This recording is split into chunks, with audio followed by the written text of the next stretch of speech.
So good morning, my dear students. As we have started the permutation and combination, and in the previous lecture I have explained you the meaning of the principle of mathematical counting, that is principle of counting, and there I have explained you some questions of 8.2. Okay, now we are heading to the next exercise, that is permutations. Okay, so from now you have to now we are going to start the permutation. Before that we have seen the principle of way of counting, the logics we have created, how we have to think, that we have to go very practically in this chapter. Okay, so starting with the permutation, I'm reading the definition, that is each of the arrangements which can be made by taking some or all of a numbers of objects is called a permutation.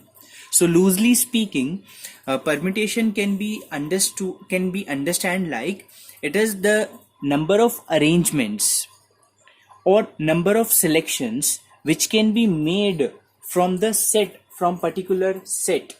Okay, I'm taking one example. Say for example you have A, B, C. You have to do the selection from these three letters. You have to do two selections to make a letter. Okay, so how many permutations are possible in this case, taking two things at a time? So you will be having AB, BA, BC, CB, AC, and CA, isn't it? Right? So this is called the permutation, where you are given with these three things. See, three different things. Just listen to me carefully. Three different things. We'll be seeing some same things also, which is in the next exercise. But here you have three different things, and you have to just you have to make an arrangement with two letters at a time. So at a time, C, AB, BA, BC, CB, AC, CA. So you have six arrangements like this. So this is called the permutation, which is actually we are concerned with. Okay, again, permutation is a number of arrangements which we do by taking some set of numbers or set of thing from the given different objects. Okay, so this is called the permutations. Note that in a permutation, the order of the arrangement of object is taken into account. Okay, so when the order is changed, the different permutation is obtained. Okay, understood? So basically, in the permutation chapter, that is, we will be seeing the three exercises. The current exercise is concerned with this thing, when all the objects are different. We will be seeing the questions in which the objects will be different. So that is, they have divided the permutation in three exercises. The first exercise is, that is, all objects will be different. Second exercise is, all objects are not different. And the third exercise is circular permutation. Let me tell you, circular permutation is excluded in the revised syllabus, that is reduced syllabus of 2021 examination. So we won't be doing the circular permutation, but still I'll give you the sense that what all things we will be going to see. If you want, you can solve this exercise by your own. Okay, because after doing these two exercises, you'll be master in permutations, so it will be slightly easy for you to solve. Okay, so you can do by your own. We are going to see now we are going to see when all the objects are different. As I've taken the example, no, A, B, C, that is different one. So that is what I'm saying. Now in this you have two theorems. First theorem is, the number of permutation of n objects taken are at a time when the repetition is allowed. So the first, what we are doing, all the objects are different. You have two theorems in this one. When the repetition is allowed, and another one, repetition not allowed. When the repetition is allowed and you need to make the number of permutation from n different objects taken r at a time, then the formula, you need to learn the formula of permutation, that is NPR is equal to n factorial upon n minus r factorial. Are you understanding? This is theorem number 1. And this is second theorem, that the number of arrangements, a number of permutations of n objects taken r at a time. Okay, when the repetition is allowed, the formula is NPR. We read it as NPR is equal to n factorial upon n minus r factorial. And here repetition not allowed, then we say it as n to the power r. This I will explain you, and this also I will explain you in the question. Okay. Now next comes the permutation under restriction. Now the third theorem, just I'm reading, the number of permutation of n distinct object or n different object when a particular object is not taken into arrangement. You are trying to find the number of permutation of n different objects, and in that you don't need anything like we are giving an exception that in our arrangement this particular thing should not come. So for that you need to use n minus 1 PR formula. What we will use, n minus 1 PR. Okay, so by that, if we know the n, then we'll subtract 1 from it and we'll find the particular value. Okay, then theorem number 4 says that the number of permutation of n different object when a particular object is always included. This is for the excluded case, that in this the particular object should not be taken into arrangement. But in this one, the number of permutation of n different objects when the particular object is always included in the arrangement, then the formula will be n minus 1 p r minus 1. So these four theorems are very, very important, and we will be seeing the practical application of these four theorems.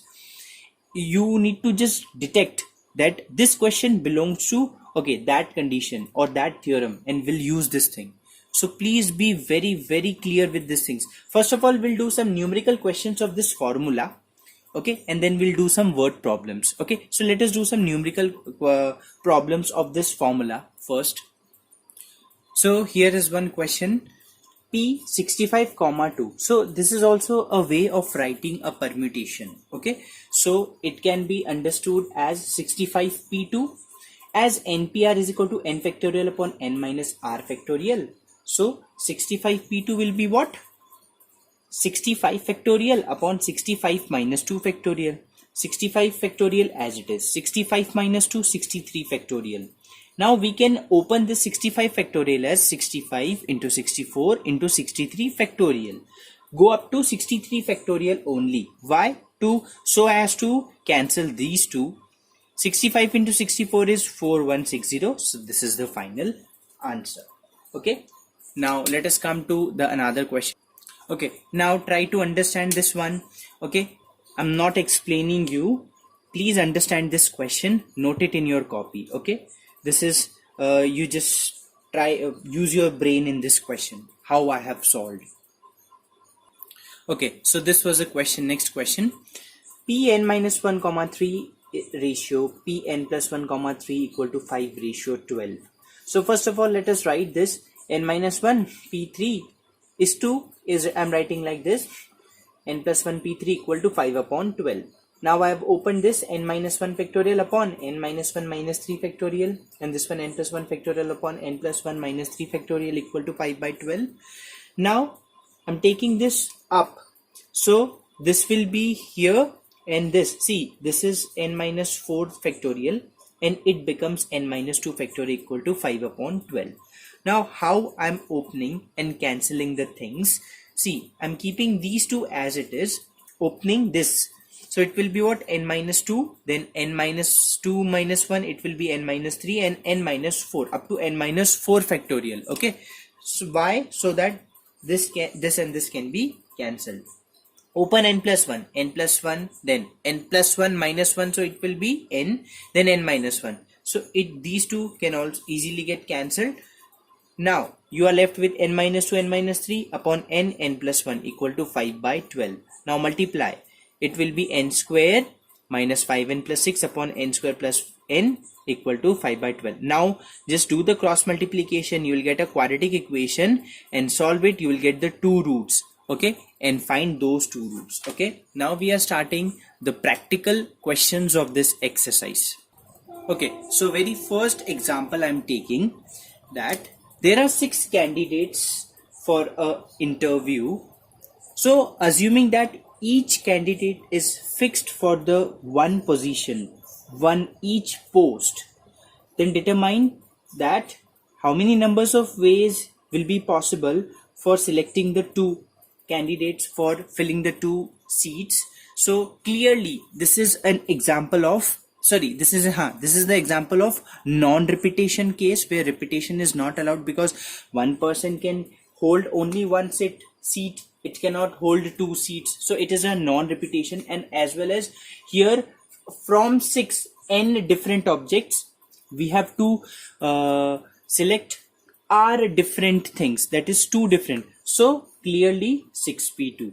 Okay, now 3 different posts you need to fill, so from 6 3 posts, so 6p3, 4 posts, so 6p4, if 5 posts, then 6p5, like this.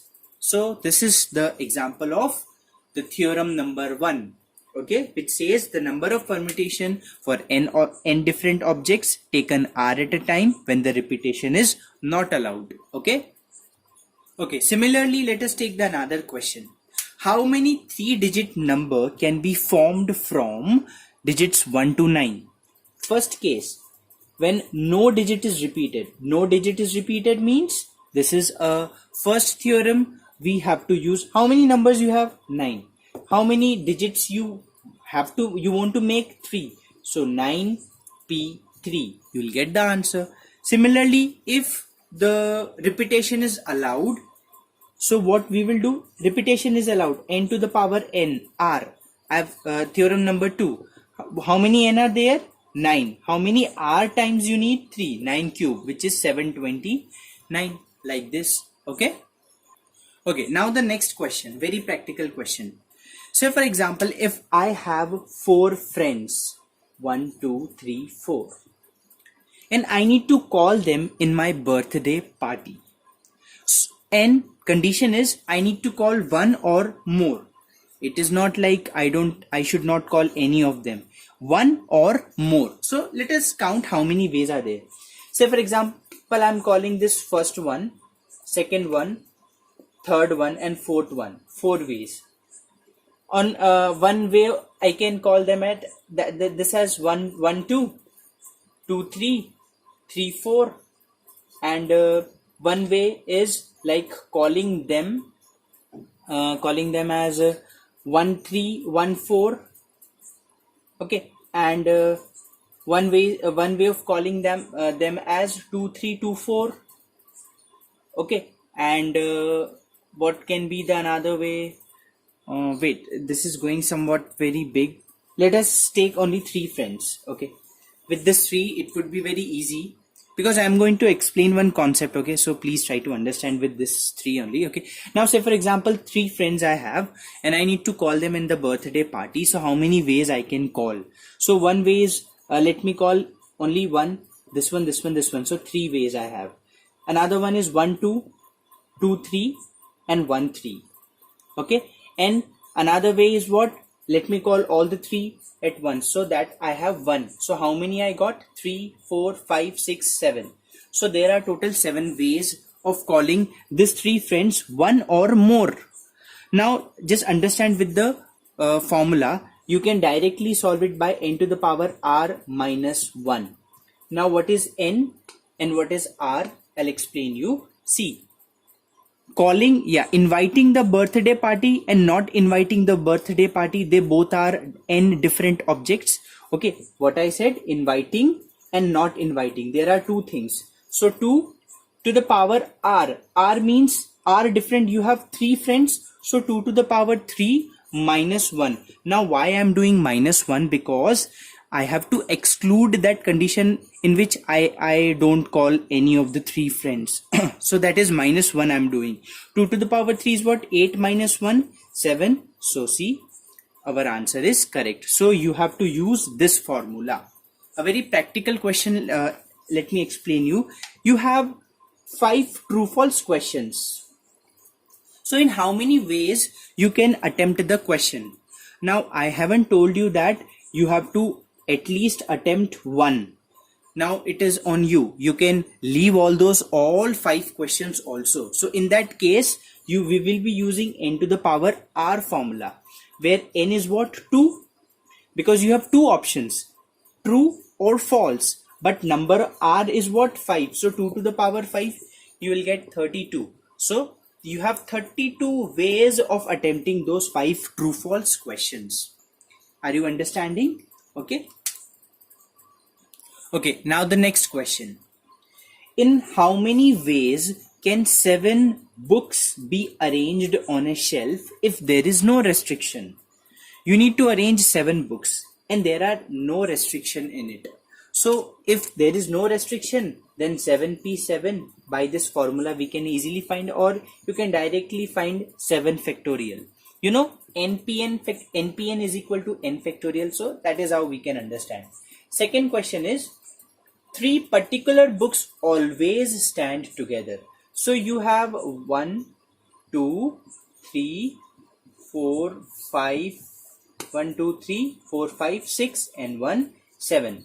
Okay, so this 3 books, let us consider this 3 book as 1 unit. They should always be together. So how many ways we can make? Now you have 1, 2, 3, 4, 5. Now you have 5 things. We have considered, just wire up this 3 books and consider that this is a 1 unit. So now total number of books you have 1, 2, 3, 4, 5. So this 5 can arrange in 5 factorial ways, right? And also see, this 3 also can move in like in them they can also move. So 3 factorial. So total 5 factorial into this 3 can also move on their own. So 3 factorial. Okay. Third question is, 2 particular books must occupy the ends. So this 2 books we have to fix it, and in between 1, 2, 3, 4, 5 they can move. So they can move in 5 factorial ways, and they can also move. So one way is this and another way is this. So into 2, or you just say 2 factorial. So by this you will get the answer. Okay, so I am doing the questions up to 10. You try up to 14 or 15. Okay, and please see the examples, 8.2 and 8.1. Just go through each and every example.